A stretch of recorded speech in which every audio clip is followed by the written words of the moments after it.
আপনার এই বক্তব্যে আপনি বলেছেন যে অজু ছাড়া কোরআন স্পর্শ করা বা ভিতরের পৃষ্ঠা ধরা যাবে না, এবং প্রমাণ হিসেবে উল্লেখ করেছিলেন সূরা ওয়াকিয়ার ৭৯ নম্বর আয়াত। কিন্তু আমি দেখেছি তাফসীর ইবনে কাসির এর ব্যাখ্যা সম্পূর্ণ আলাদা। দয়া করে সঠিকটা বলবেন।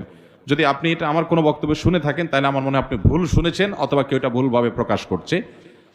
কোরআনে কারিমে আল্লাহ রাব্বুল আলামিন বলেছেন লা ইয়ামাসসুহু ইল্লাল মুতাহহারুন, পবিত্র ব্যক্তিরা ছাড়া এটাকে অর্থাৎ কোরআনকে স্পর্শ করে না।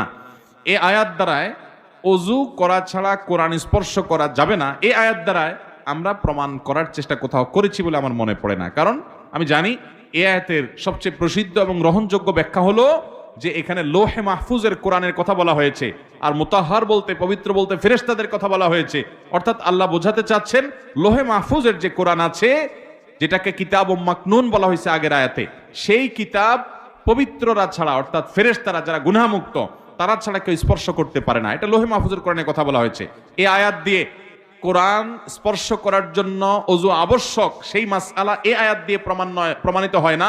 এই আয়াতের অনেকে ব্যাখ্যা করেছেন যে এর মানে আমরা পবিত্র ছাড়া কোরআন ধরতে পারবো না, তাদের ব্যাখ্যা অনুপাতে প্রমাণ হয়। কিন্তু বেশিরভাগ মুফাসসিরদের মত এবং গ্রহণযোগ্য মত হলো প্রথমটা। যাই হোক, তার মানে এই না যে কোরআন অজু ছাড়া স্পর্শ করা যাবে। কোরআন অজু ছাড়া স্পর্শ করা যাবে না। বহু হাদিস এর সপক্ষে আছে, একটা দুইটা নয়, বহু হাদিস। অনেক সাহাবীদের ফতোয়া রয়েছে, আসার রয়েছে এই মর্মে যে কোরআন স্পর্শ করতে হলে সেটা কাগজে লেখা হোক, সেটা পাথরে লেখা হোক, সেটা ওয়াল লেখা হোক, এটা ধরতে হলে, ধরে ধরে পড়তে হলে, টাচ করতে হলে আপনাকে অজু করতে হবে। তবে মুখস্থ কোরআন তেলাওয়াত করার জন্য অজু করার প্রয়োজন।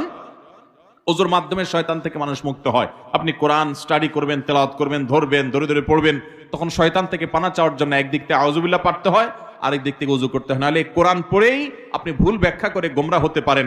একটা গ্রুপ বাইর হয়েছে আমাদের দেশে, আহলে কোরআন, তারা হাদিস মানে না, এই কোরআন পড়েই কিন্তু তারা গোমরা হয়েছে।